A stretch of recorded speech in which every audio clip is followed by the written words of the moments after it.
Hey everybody, and welcome to another Take a Peek episode. This week we're going to open up the box and take a peek at Sid Meier's Civilization V, published by 2K Games. So, as you can tell by the title, this is the fifth game in the series. It's a turn-based strategy game, and it's fairly in-depth. Although not quite as in-depth as Civilization 4, it's still a pretty robust simulation. There is a great deal. If you don't know about Civilization V, explaining it pretty quickly here, there's actually a great deal of information in the game and things to do. So each turn you generate research points, and these research points go to various technologies that are throughout the game. You can see what age the technologies are developed in, I suppose. And the end result is, of course, to win the game through various win conditions. Have the highest score by about 2050, I believe it is. By 2050, have the highest score, or victory progress, which I have disabled. But you can also capture all capitals. So basically, not take every single capital from all the other civilizations that are out there. You can build a whole build a spaceship and go to Alpha Centauri. Win a diplomatic victory in the United Nations. Have people vote you the world leader.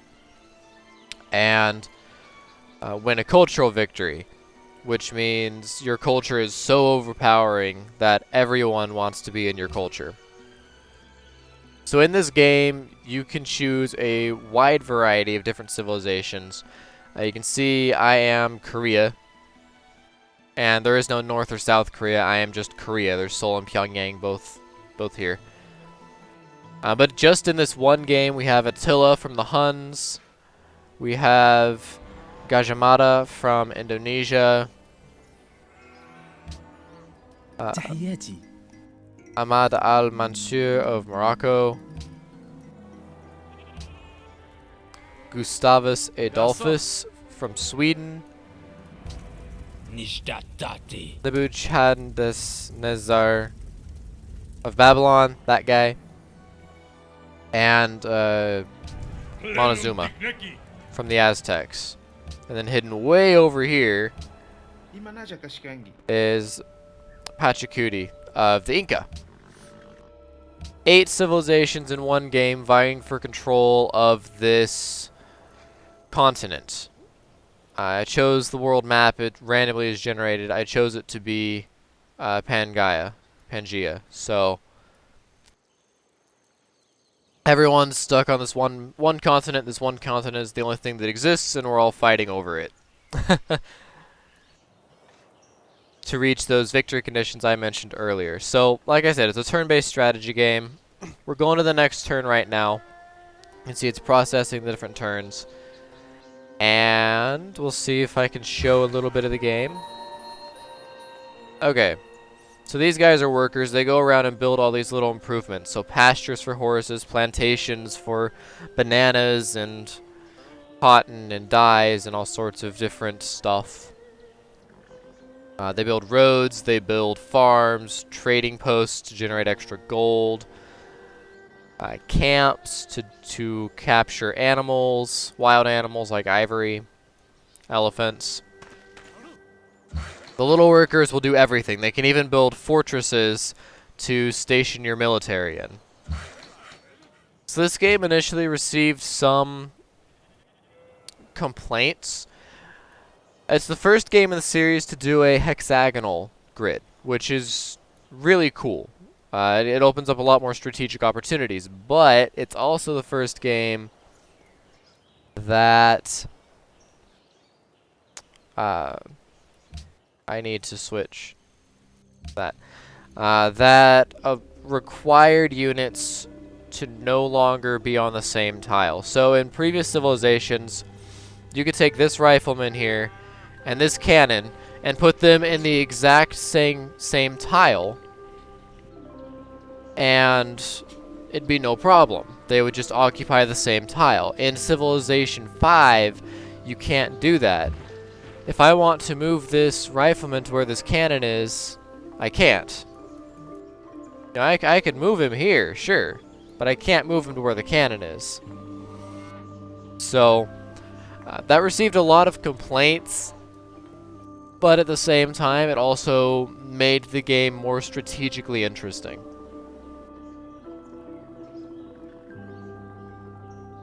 So also in this game, I'm using all the expansion packs in this game. There is basically all the DLC I have. There's quite a bit, and personally, I don't like having all that DLC being required to be purchased, but it is out there. It's on the Steam Workshop. It's not on the Steam Workshop. It's on the Steam store, and you can buy a great deal of DLC for this game. The base game's pretty empty without it, so you kind of need to build or buy the DLC. It adds in things like espionage, so you get spies, and you can go put them in your cities to kill other spies, or put them in other cities to steal technology, get information.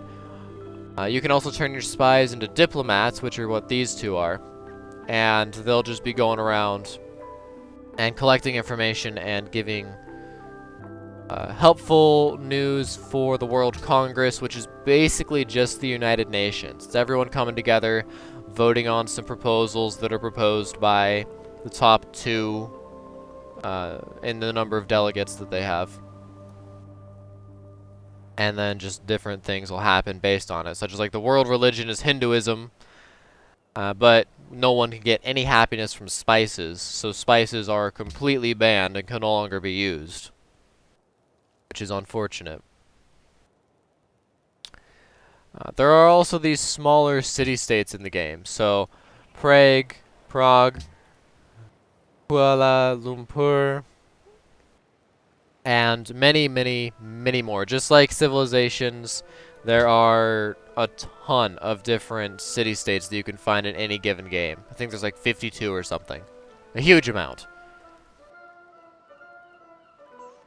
And these guys are not all that special, but they do give you extra... If they like you, they give you extra bonuses based on what they are. So both of these two city-states that are here are cultured. So I can only show cultured, but basically these guys will give you extra culture, help you towards your culture victory.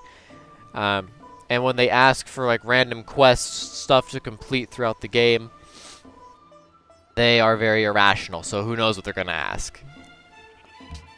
Whereas Lumpur is more neutral, so they don't ask for quests very often.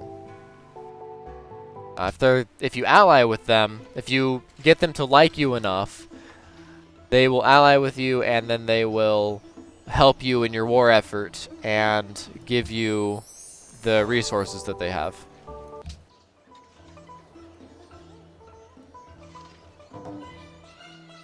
Okay, so we have another war going on.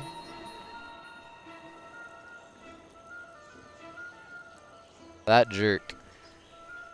So the Babylonians declared war on the Incans. This is not a war we can see, but basically these guys way up here declared war on these guys down here. And I suppose they're not that far away, but we'll see what happens. So, espionage in action. I just mentioned that I have this spy over here to kill enemy spies. I killed an Indonesian spy that was trying to steal technology, I was defending Seoul from those spies. There are other city-states out there like Jerusalem. Apparently Jerusalem's in this game, but I have not found them yet. And Attila down here, the Huns, used one of their great generals, their great people, to build a fortress. That's upsetting. Because these citadels actually take up a huge amount of land. And they have their own borders, and you can take culture, take borders by doing that. So he put his citadel right on my borders and built up his land so that his city would be getting access to more of these resources while at the same time hurting my access. So, jerk move, sir, jerk move. I could do the same thing up here, put a citadel right here, and take up all this land surrounding Tenochtitlan. But I actually prefer to keep great generals because they do give your soldiers a combat bonus when they're fighting. It makes them stronger, more likely to win the combat. So I haven't talked much about great people. You get them occasionally. You can see when you're going to get the next one. But they will eventually show up, and they can do great things for you as you configure they're great people. Great scientists do great research. Great merchants are great for your economy. Great engineers build things, and so on. You get them over time through great people points, which can be created from assigning specialists inside of your city from your extra population. So your population will grow over time as food comes in from farms, these little apples. And as the population grows and you build more buildings inside your city, buildings like a university can have specialists. They'll add 7 more research and 3 great person points to a great scientist, or put them in your factory so they have 2 production, 4 science, and 3 great person points towards engineers, and so on. It's actually, using specialists is a big deal. It makes the difference between winning and losing a game, is how the specialists are used. It can make the difference. The AI is okay when it comes to controlling it. You don't have to micromanage these. As you can see, manual specialist controls off. So it's doing it as it sees fit. And that's fine. That's good enough for me.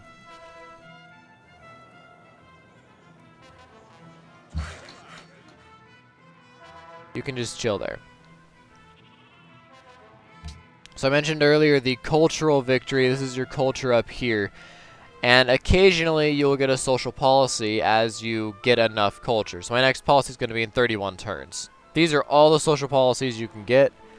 They all give different effects. So, for example, inside of tradition, legalism gives me free culture buildings, my first 4 city. Monarchy is +1 gold, -1 unhappiness for every 2 citizens in the capital. Whereas representation over on the Liberty Tree, each city you found increases the will increase the culture cost of policies by 33% less than normal. So 33% less, or reduction, on culture cost. And it also starts a golden age, denoted up here. This is progress towards golden age, and the happiness per turn. If your people are happy, they contribute to the golden age, which is increased production and culture and gold. Very helpful. Just a flat gain for a couple of turns. How you build this social policy tree is up to each individual person. You can see I went really heavy into tradition and liberty, and I'm working on rationalism and a little bit of commerce. Alternatively, if you want to do a religious victory, or if you want to do a religious path and make a really strong religion, piety is for you. War is for honor, for sure. Negotiating with city-states, you want patronage. Culture victory, you want aesthetics. Exploration is just kind of a generally okay one. It's ideal for archipelagos or coastal empires. It's actually fairly good for coastal empires, which I am not. I mean, you'd think I would be with all the water I have, but I don't have that many coastal cities. You know, my empire stretches inwards towards the center of the continent, so taking something like that would not be ideal. In this game, along with culture, is tourism. And you can reach a tourism victory. That's the culture victory, is based on how good your tourism is. How many people want to come check out your stuff. So, This tourism initially goes up at the very beginning due to great works. So great people, great artists, great musicians, and the sort can create great works inside of cities. Place them in museums, they can place them in opera houses, and it will generate a tourism bonus, which you can then use if your tourism surpasses the culture of another empire. You will eventually win a culture victory, but this can take a very long time.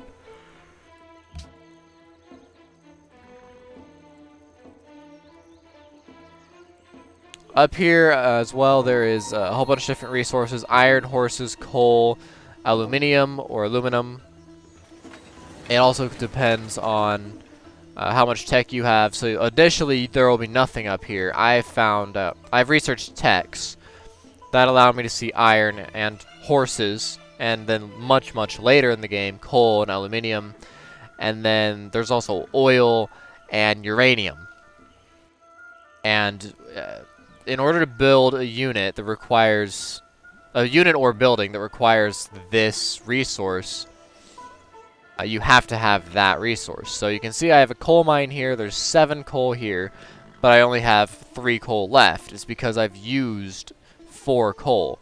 Actually, I've used 7 coal because I have 10 total. But in this example, let's just say I have 7 coal, and I only have 3 left. I have built 4 buildings that require coal, 4 factories. So you really have to manage these well. Early on units need iron, and horses are persistent through the mid-late game. But iron and horses really peter off in late game, and I really wish they would have brought in a way to make this useful in the late game. That's one of my main complaints about these resources. They're kind of worthless in the late game. Whereas coal, aluminium, oil, and uranium are very, very useful, but they're only available in the mid to late game. So we can build something in this city. You can see I finished the Circus Maximus. It generates more happiness, and my people are happy again.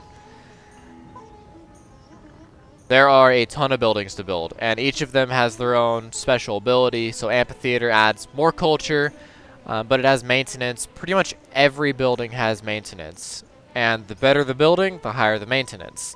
The only ones that don't are gold generating buildings like markets, banks, stock exchanges. The Caravanserai doesn't have any maintenance, and city defenses don't have maintenance either. So walls, castles, etc., those will be without. World Wonders and National Wonders also don't have maintenance, but they're also much harder to build. So you can see I'm already building the Kremlin, the Eiffel Tower, and the Broadway. If I weren't, I could select it to be built in Pyongyang. But these are national wonders that I could build because I have built enough buildings of that type in my empire. So East India Trading Company is pretty good, but I'm going to go with Ironworks here. It adds a buttload of production. 8 production is a lot of production. So we're going to put Ironworks in Pyongyang, and that'll give Pyongyang the ability to build things and train units much more quickly. Okay, so you can see over here all these red X's. These are deals that have ended. So it sounds like I got 2 sugar back and my gold per turn went down. Because I was trading away some of my sugar, which I get from a plantation, and in return I was getting some gold from various empires. So let's see if they want to open it back up, open this trade back up. You see I have dyes and I have sugar. So I'll offer sugar again because I was trading that away. And I want 8 gold per turn. Will you give it to me? Great. Diplomacy is just that easy. You can also discuss, declare, well, you can denounce them, say they're not to be trusted, ask them to declare war on someone with you, tell them various things, you know, stop spying, don't settle new cities, and the sort. And you can also declare friendship, which is what I've already done with the Inca. In fact, I'm going to go over to Sweden and show you There you go. You can make a joint declaration of friendship, which tells the world that you guys are good friends. Obviously, that doesn't work with everybody. You have oil. Interesting. So this is the effect of the diplomat. You can see, you can ask them to use their votes in the World Congress to vote yay or nay on what is currently out there. Very helpful having the diplomat there if you want to do some World Congress stuff. And you can see that he has a diplomat in my capital as well. Of course, you can demand things from them, demand tribute, but that's not always wise. And declare wars right there. So, diplomacy is fairly shallow, but it's very easy to do, and I do appreciate that. Like I was mentioning earlier, this game is extremely in-depth. There's a lot to look at. Just by clicking on this additional information, there's almost an overwhelming amount of information. At the very least for this Take a Peek episode, there is way too much information here to show off. But the information is here. If you want to know anything about what's going on in your empire, there are numbers and there's comparisons. The one thing I do always look at, though, is demographics. So all of a sudden, lots of numbers. Don't be afraid. It's very straightforward. This is what you have. This is the #1 player in the world, what they have. The average of all the civilizations, and who is in last place. So this is your ranking. So you can see I'm #1 in literacy, which means I have the most technologies researched. Where Gajah Mada of Indonesia is last at only 53. So 64 to 53. Whereas you can see in military, I'm 5th out of 8. And that could be a bad thing. I'm only just above average. So maybe I should build some more soldiers and work on that part. Demographics is a really easy way to summarize all of this information into one nice, easy to read chart. So military.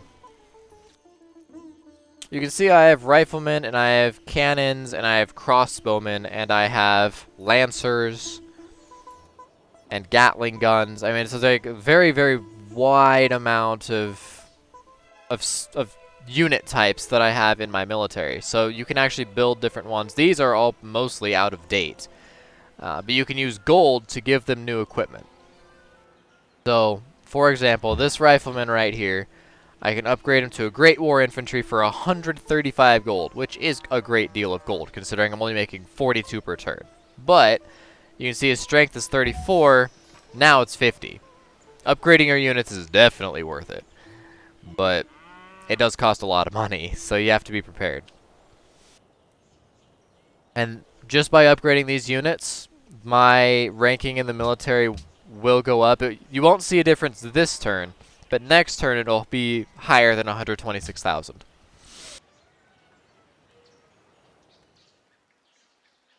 So, we're going to show research here. I don't want to open my borders to you. You cannot travel through my land. I don't want to fight Gajah Mada. Bam, I want to say one word to you. Just one word. Plastics. So this is what happens when you research a new technology. You get this little dialogue. It tells you the benefits of the technology. So I unlocked the Wonder, the Cristo Redentor, the Building Research Lab, and the new unit, Infantry, with strength 70. Twice as strong as the Rifleman. And then it kind of briefly explains the technology here. The quote is usually related to the technology. So you can see I can upgrade again for 80 to get him to an infantry. But I have to upgrade a rifleman to a Great War Infantry before I can make them infantry, and that's a little sad. So turn this crossbow into a Gatling gun. Give that one some extra power. And then, okay, so you can see I can select new things to research here, or I can go look at the tech tree. So I want to research biology, so I'm just going to click on biology, and you can see first it's going to research archaeology, and then it's going to research biology. But say I want to research radar. You can see it'll do flight, electronics, ballistics, radar. But what if I want to do flight, ballistics, electronics, radar? You can do that with control just by selecting each one, or you can press shift and then queue up something else. So you can see after it'll go through radar, then it'll go to biology. But I just want biology for now. So building is free to be built with, or city is free to be built. I had building in a building, whatever. Building in a city. I can build a new building in a city because the factory is finished. Finally got that sentence out. Yeah. So why don't we build a zoo, generate some extra happiness. It's very tempting to actually build walls here because you can see down below there are the Huns, which hate me, and up above are the Aztecs, which hate me. And this city is way far out. It's not part of the core. It goes past these mountains. So defending it a little bit more, adding some more strength to it with walls actually sounds like a good idea. So I'm going to do that.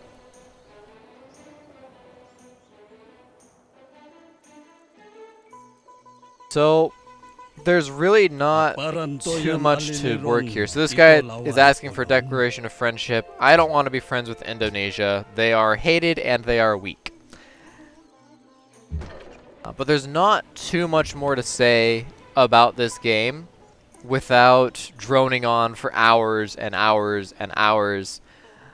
The combat, it's easy, but it's also hard because you do have to figure out how you're going to position your units. Yes, the World Congress. So you can see I have 5 delegates, I have 5 votes, so I can ban, well, I can vote on these. So I can ban crab, I can embargo Morocco. I'm going to vote nay, primarily to banning crab, because that takes a happiness resource out of the game, and I'm not a fan of that. So confirm that I'm voting nay on both of these. So I'll show you next turn. We'll see how it ended up.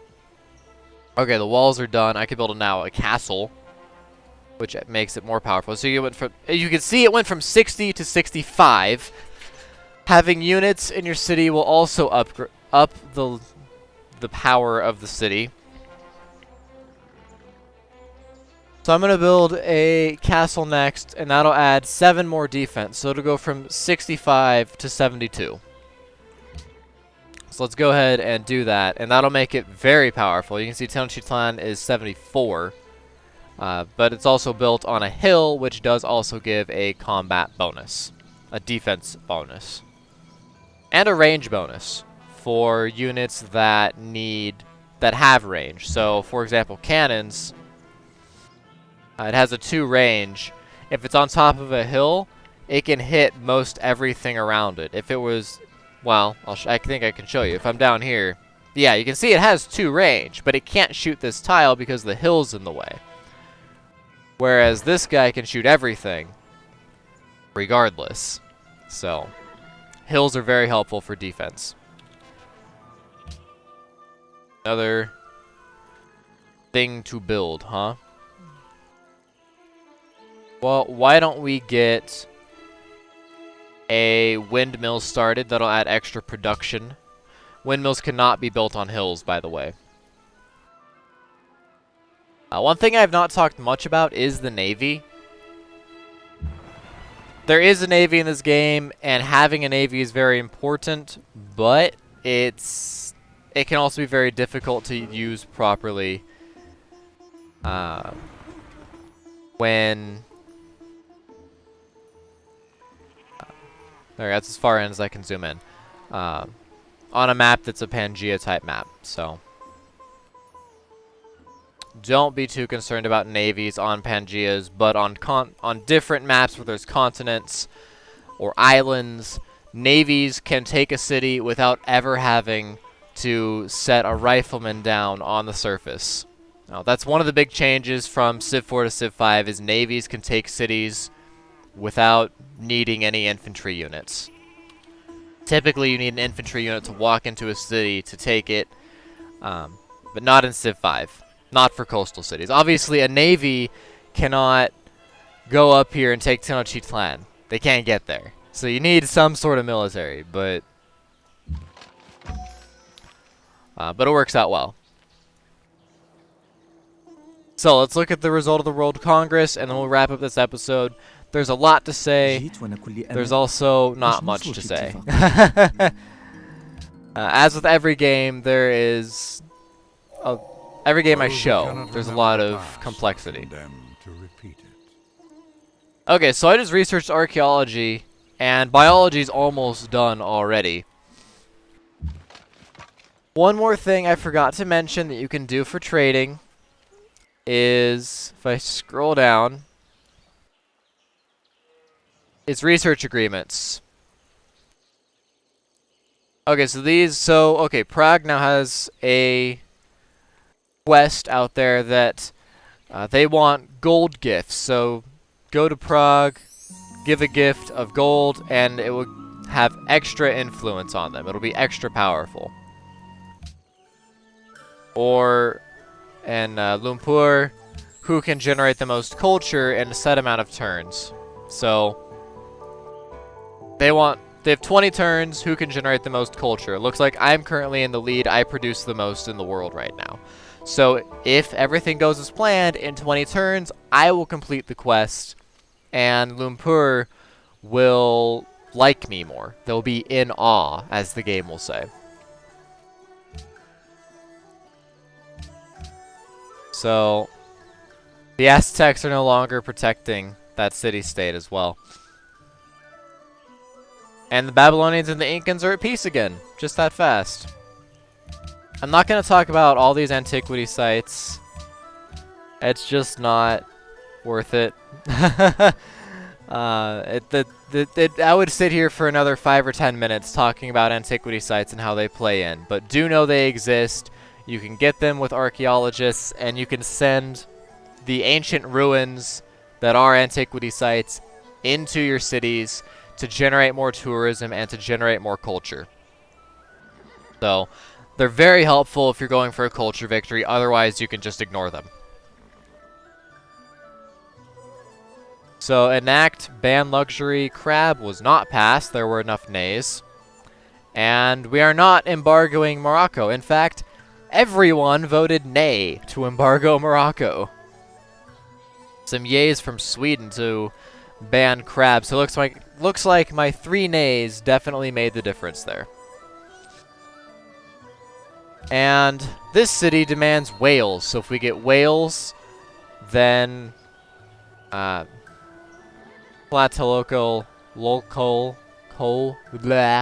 this city will be happier. They will prosper for 5 or 10 turns. Not very long, but they will definitely prosper.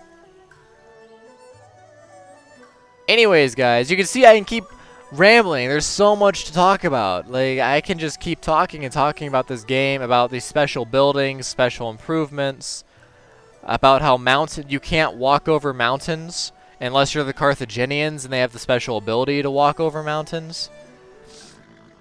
And there's so much to talk about in this game. I'm going to go ahead and save, show you guys the main menu, but just to further push just how complicated this game is. These are all the civilizations. Scrolling fairly quickly, these are all the civilizations. Pretty much any type of play you want to do, you can do in this game. There is a ton of different strategies, each with their own unique unit and unique building. So it's actually an oval map, but you can play on Earth, you can play on a completely random map, islands, Pangea, continents. You can play in the Amazon, you can play in Europe.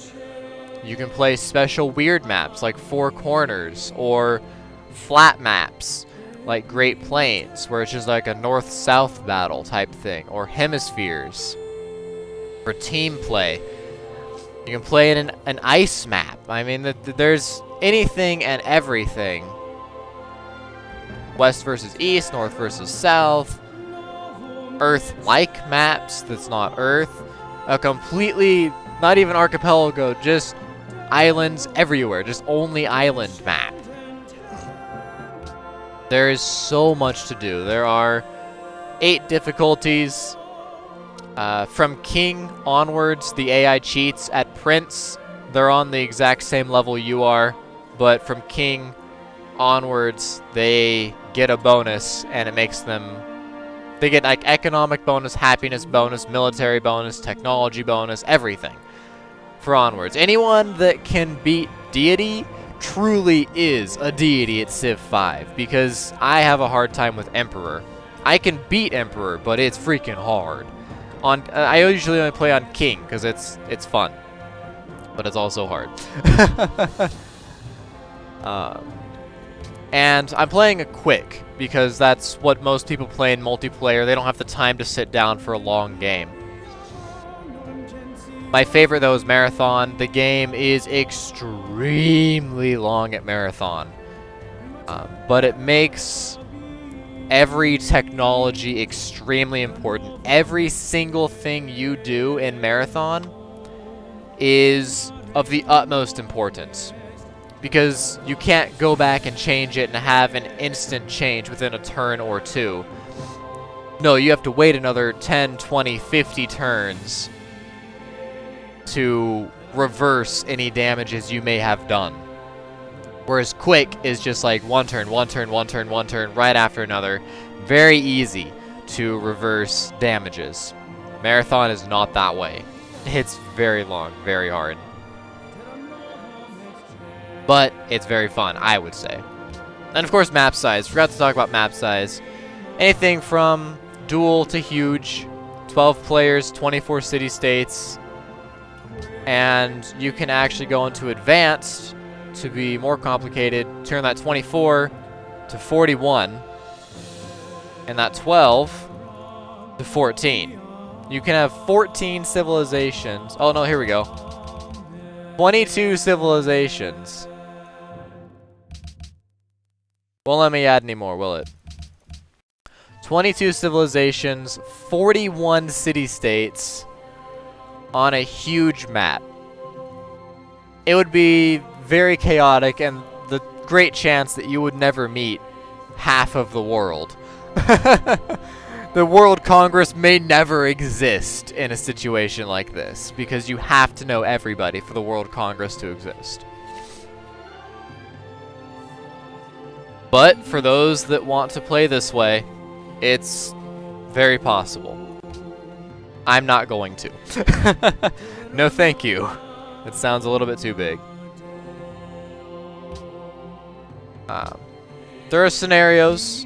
I haven't looked much into them. I can't really say anything about scenarios, but they exist if you want to play a specific scenario of a certain time in history. But that's up to you guys. That's not something that I'm familiar with.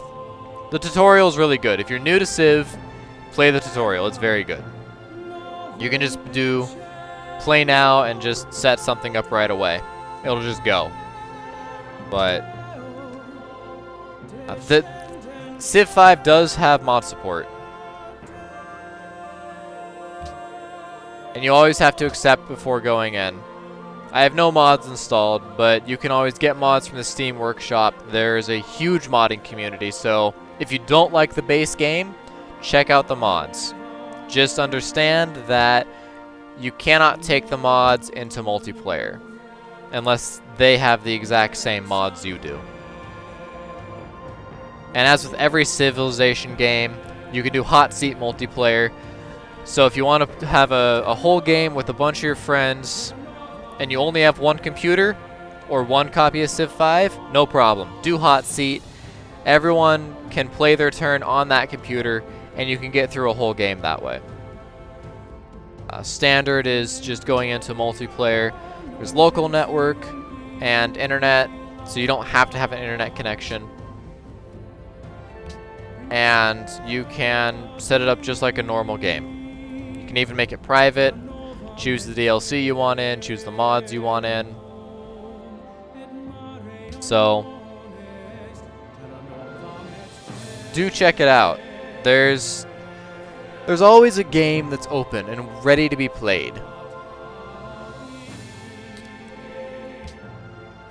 Anyways, guys, that's all I am going to say. There is a lot to say about this game, and just such a complicated game. Such a complicated game. But it's very easy to pick up for newbies. For people that are new to the Civilization series, start with Civ V. It's a really good introduction to the Civilization series. It's simple and it's user-friendly, so check it out. For those of you history buffs, open up the Civilopedia. If anything, get Civilization V for the Civilopedia. Do you want to know about the Eiffel Tower? Here's the history about the Eiffel Tower in one paragraph. But what about a great person? Where is it? Promotions, units, game concepts. There we go. So what about Nobunaga? Do you know anything about Nobunaga? No? Well, you do now. It's Wikipedia, but like way, I don't know. It's just a lot of information in this game. There really is. If you're a history buff, if you like knowing about, you know, why Alexander rose to power, how he became so famous, how he forged an empire, what happened, and little factoids. Alexander held a state funeral for his horse, Bucephalus, when it died in 326 BC. He also named a city in India, Bucephala, after his dead horse. Did you know that Greece spanned all the way to India? Well, if you didn't know that, read up on it. The creation of an empire. So this game has it has a lot of information. But I know I said I'll stop talking, but there's so much to say. Condensing it down into a simple video is just not possible. And I have played through the whole game on this channel as well. I have a multiplayer playthrough and a single player playthrough. It comes out on the weekends. So check it out on my channel, Civilization V playthroughs. I explain the game better and I show the game off. If you're not sold on the game on this one video, which I don't know why you would be, but if you're not and you want to see more Civ 5, go check out my other videos. There's a lot to talk about and a lot to do. So as always, guys, thanks for watching, and I will see you next time with another Take a Peek episode. Sorry this one was so long.